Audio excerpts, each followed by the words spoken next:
Hey friends, welcome back to Homestead on a Prayer. I hope that you're ready to enjoy a beautiful morning planting in the garden with me because that's what I have planned for today and I'm really excited about it. Now today we are going to be breaking some of the gardening rules. I'm going to talk to you about which rules I'm breaking and why. Really all the rules that I'm breaking have to do with planting things a little bit earlier than recommended. Now, gardening doesn't necessarily have hard and fast rules. You know, you're not going to get in trouble if you do things in an unideal way. You're not going to get arrested, nothing like that. But the gardening guidelines basically just set you up for your best chance of success. So if you're considering breaking some of these guidelines, I just encourage you to know what the guidelines are, first of all. Also know the reason for them, because if you know the reason for these guidelines, then you can decide if it's something that you feel comfortable, if you feel comfortable breaking. Basically, you know, there's a little bit of risk involved when it comes to going against some of these guidelines, and I am taking a little bit of a risk today. As we plant together, you know, I've got some transplants and some seeds that we'll be planting together. I'll just talk about what risk I'm taking with each of those, why I feel comfortable, you know, taking that risk, and what I plan to do if that risk ends up not paying off. So basically, today is May 7th. Here in Connecticut, or at least in my area of Connecticut, our estimated last frost date is May 15th. So when it comes to warm weather plants, plants that cannot tolerate a frost, the recommendation is to wait until after your last frost has passed before planting those plants out. The reason is because any of these plants that I'm planting today, if we do get a frost, they will end up getting killed. They can't live through a frost at all, even a light one. So I am taking a little bit of a risk when it comes to that. But as I said, when we go through the plants that I'm planting, I will explain why I feel okay with that risk in this situation. So we have some seeds that I'm going to plant today. I've got a few pole bean seeds, nasturtiums, and a few types of cucumbers. As I mentioned, these are all frost sensitive, so planting any of these today is a little bit of a risk. Additionally, I have some tomato transplants I am going to be planting out. Now, I will pretty regularly take risks when it comes to planting seeds. I think when it comes to planting seeds, the risk is not that great because, you know, especially in the example of these seeds here, these are rattlesnake pole bean seeds. This is a fraction of the seeds that I have. I saved seeds from those from my garden for the past couple years, and I have hundreds of seeds, more than I could ever use. So the worst thing that can happen in that situation is that either the seeds won't germinate because it's too cool, which I know won't happen because I already have volunteer beans coming up in my garden. So they will germinate. So the real risk that I have is that they'll germinate, and then what will happen is we'll get a random cold frost and it will come and kill the beans. And then in that situation, all I've really lost is a few of my, you know, hundreds of bean seeds that I have more than I need anyway, and I've lost a little bit of time. But what I have to gain is potentially an earlier harvest. Now, the way that I am mitigating this risk as much as possible is I'm not going to be planting out all my seeds today. I'm also not going to be planting out my entire garden of beans. I'm just, you know, I have a few of these arch trellises here. I have probably 2 or 3. I haven't exactly finalized my garden plan yet. But I'm going to be dedicating at least 2, probably 3 of these completely to pole beans. And I'm only going to plant out one side of one trellis today. So as I said, the risk is very small, and I know that the soil temperature is warm enough. That is one other thing that you want to take into account when you're planting early. It's not just the air temperature, it's the soil temperature as well. But because I have volunteer beans popping up in my garden already, I know that the soil temperature is warm enough for them to germinate. So the worst thing that will happen is, as I said, I will end up losing what I plant today, and then I will just replant with my extra bean seeds. Now, the benefit, as I said, is an earlier harvest, but because I'm only planning on planting out one side of one trellis today, I will get an additional benefit of an extended harvest. You know, it'll be a little bit kind of like succession sowing, basically, because in another week or 2, I'll be planting out the rest of my beans, and what will happen is, theoretically, the beans that I started earlier should yield slightly earlier, and then, you know, the other beans, when these beans start to slow down a little bit, the other beans will kind of pick up the slack, in theory. So we'll see how well that really works. Now, in addition to starting some bean seeds today, I did show you here that I'm planning to start some cucumber seeds as well. Now, if you saw my previous video, we did start some cucumbers. You know, we started a bunch of seeds, including cucumbers, together on my deck. And these are going to be, those are really the backup for these. So it's the same situation where I have lots of seeds for these cucumber varieties, so I'm not really risking any seeds. I'm risking a small amount of time, but honestly, I will consider it time well spent anyway, because I'm out here in the fresh air in my garden enjoying this beautiful weather. So I'm okay with spending a little bit of time that way, even if it ends up not actually resulting in a harvest. Now, in the previous video where we planted cucumbers together, I did talk a little bit about my reasons for starting cucumber seeds on the deck as opposed to starting them all direct sown in the ground. Cucumbers do prefer to be direct sown, so they don't really like their roots disturbed. So I am still going to start some that way. I will plant out some seeds, and as the seedlings germinate, I'm going to watch what happens to them and see if they are eaten by slugs or by any other type of pest as they germinate. And all the seedlings that I will have sprouting on my deck are my backup. If these don't make it, I'm going to replace them with those seedlings. What could happen, this isn't really a bad risk, but if these seedlings grow and do great, and the seedlings on my deck grow and do great, then I'm going to have too many cucumbers. I won't know what to do with them, but I'm sure that I will either find a spot for them or I can find someone else to take them. So that'll be a problem that's easily dealt with. Now, nasturtiums, similarly, I don't have the extreme abundance of seeds with nasturtiums that I do with some of the others. I find that nasturtiums sometimes take a little bit longer to germinate anyway.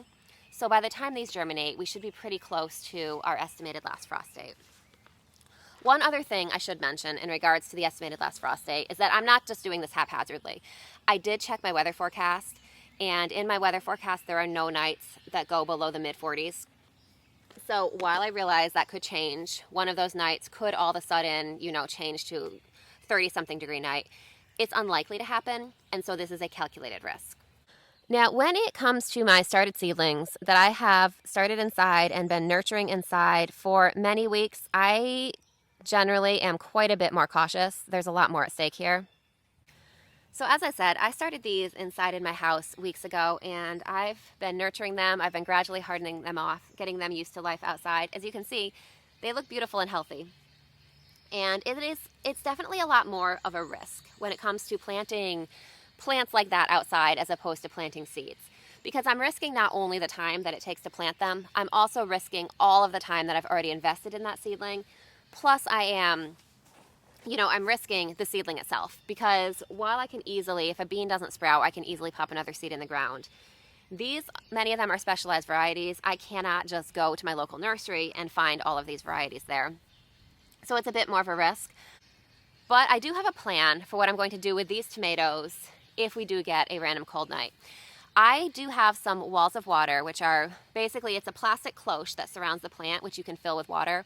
I have used those very successfully in the past, and I have found that they will definitely see your plants through some cold times. Now, they're a little bit annoying to use. It's a little bit time consuming to set them up and deal with them. I prefer not to use them, but in the situation where we get a random cold night that could potentially lead to a frost, I will come out here and I will put those around the plants that I've set out. I debated about waiting, just another week or so until, the threat of frost is gone, and then I won't have to worry about the possibility of using those walls of water. By the way, I do have a video a couple years ago, maybe two years ago, maybe 3 years ago, I don't remember exactly how long ago, a couple years ago, where I did have a late frost come up in May, and I did have to use those to protect my plants. I will go ahead and link that video in the video description so you can see exactly what I'm talking about. I find them useful, but as I said, a little bit cumbersome to use, so I prefer not to use them. I decided these plants just really want to get in the ground. And since, as I said, I have been checking the forecast very regularly, I really don't think we're going to get another frost. These tomatoes are going to be going in this raised bed, which soil in raised beds does warm up quite a bit more quickly generally than soil in the ground. So I'm not really concerned about the soil temperature when it comes to these tomato plants. There are some plants that I definitely would not take the risk with yet. Peppers, for example, can be really stunted by cool weather. Tomatoes I find are really resilient. So I'm just planting out a small percentage of my total tomato, my total tomato stash. I'm just going to plant 5 plants in this raised bed here, and it'll be a little bit of a risk, but I think that will be okay, and I will definitely keep you updated. So I have in the past put out some pretty thorough videos about transplanting out tomato seedlings, the best way to do that, and how I set myself up for the best chance of success. So I'm not going to necessarily talk about all of that detail today in this video. But I will go ahead and link those videos in the video description. So if you want more information about the actual process of transplanting out tomatoes and how to get them off to a great start, go ahead and check out those videos because, you know, I've gone over all that information. So today we're just kind of focusing on, you know, breaking the rules, taking a little bit of a risk, and as the season goes on, we will see if it pays off. So I am going to be digging a pretty deep hole for these tomato seedlings. I talk about that more, as I said, in those other videos.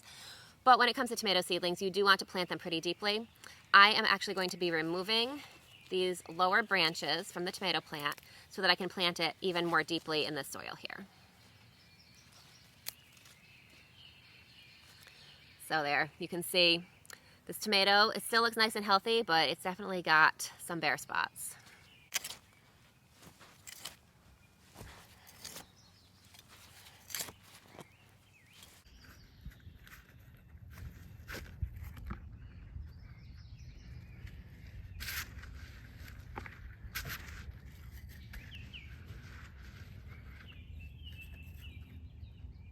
Tomato leaves that are very close to the soil. As this plant grows taller, I will be removing these lower leaves also just to prevent spread of disease.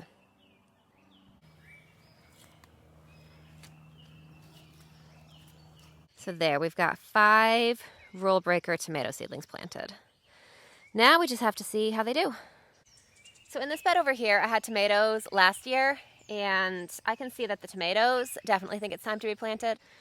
You can see these are all tomato seedlings coming up. These are volunteers that I missed harvesting a tomato, or looks like probably multiple tomatoes. And these have decided that it is time to sprout. So that's a good sign that it is time to plant my tomatoes.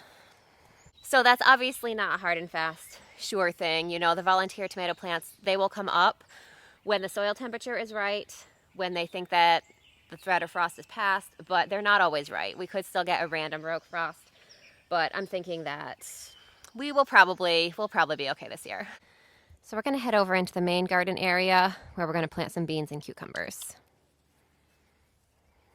So I've got this arch trellis here, and on this side of the trellis, well, on both sides of the trellis, I'm ultimately going to be planting rattlesnake pole beans.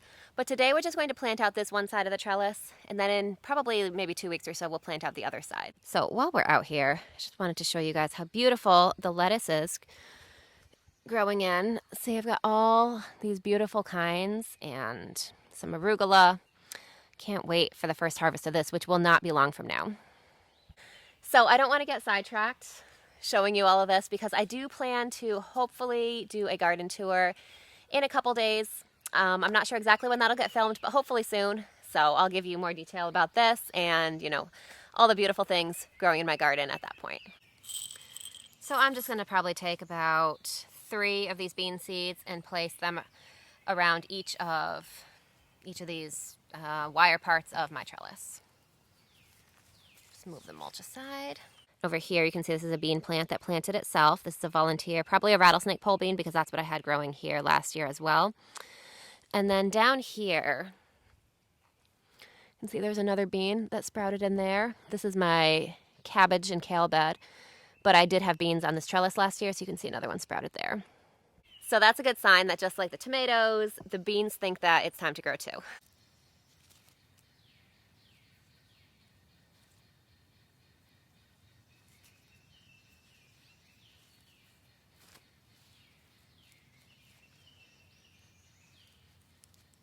One thing I should note when it comes to taking a little bit of risk is that these are rattlesnake pole bean seeds, which I saved myself, and I have hundreds of them. I do have a little bit of a different plan for one of my other pole bean varieties where I'm planning to plant a mix of purchased seeds and seeds that I saved because I think that some of my seeds may be cross-pollinated, which is fine, they'll still be delicious. But I wanted to make sure that's a harder to find and more expensive variety, so I wanted to make sure that I have some of those seeds separated to not get cross-pollinated. Because I'm more limited on those, I am not going to be planting those yet. I'm going to be waiting until we are definitely clear of our last frost. So now I have this trellis here where I will be planting cucumbers. So I'm just going to plant out both sides of this trellis fully with cucumbers. Honestly, even though I am going through the motions of direct sowing these cucumber seedlings, I am not really anticipating that they're going to do all that well because the last 3 years, my cucumbers have been eaten by something which I think has been slugs as soon as they sprout. So I'll be keeping an eye on them. And if they turn out, then great. But if not, I do have the backups that we started together on my deck, which I'll be replacing them with. So we're just going to try this and see what happens. I don't really anticipate that this will be all that successful, but as I said, we'll see.